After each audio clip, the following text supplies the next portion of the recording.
And in fact, it's something that in my first book and now in my second book called Rethinking Work, I have actually a chapter called The Rise of Leaders and the Fall of Managers. And in a short form, I have basically said we have entered the age of debossification, but someone forgot to tell the bosses. So they're still very confused as to what happened. It's interesting because so for example, in my firm, the thing that's like ringing for me is we have a culture of honor here. We've always had a culture of honor. And I have two people that work for me that were my clients before they started working for me. And these two guys get the culture. So it was real easy for them to continue to exude the culture. But there are days, Rishad, that we fight like cats and dogs. But we've given each other permission to speak honestly and to give feedback, the gift that keeps on giving, so that if one of us is missing something, just don't see it. We give each other permission to stop and listen. So it's a good thing. Absolutely. So I think that's why, bosses tend to go by the wayside if they don't listen very well. And what I will tell you is that, these days, if you actually scratch a boss, or douse the boss with a little bit of alcohol, you will find something very revealing about the individual. That A, they're a human being, that they tend to be often much nicer than the growly face that they put out into the world, and that all of them are asking a question that many of us are asking, that in these tectonic and transformative times, are they still relevant?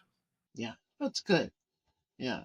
You're speaking insecurity is what you're talking about. Yeah. Absolutely. All right. Well, let's transition a little bit. You spent nearly 40 years at Publicis Group, right? Rising to becoming the global chief strategist, chief growth officer of a 100,000 person organization. So you were literally at the epicenter of the digital revolution. You helped create one of the first interactive agencies, 25 years ago. So 30 years ago. It was 30 years ago. Yes, 30 years from today. It was in 1996 that we created the first of these agencies. Yeah. But now you operate as what you call a company of one, an independent advisor working with Fortune 500 and FTSE 100 executives, sitting on boards, co-founding the Athena Project.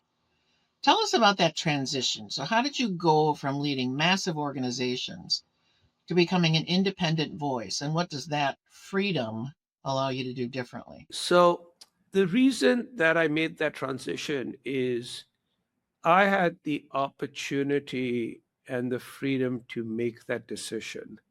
And I'll tell you later on why I wrote my second book, because when I began to realize that things were happening in the world of work that would potentially not give people the same freedom and luck that I had to make such a decision. So I had been working for about 33 years at that time. I was senior, and I had grown up in the Leo Burnett Company, which is a Chicago-based agency. And in Leo Burnett, they basically, regardless of what your title was, if you were anywhere in management, you were asked to leave when you turned 58. Okay. Wow. It was basically that at 58, they would say, beautiful, now go live the rest of your life. Thank you very much. Okay. And so everybody planned for 58.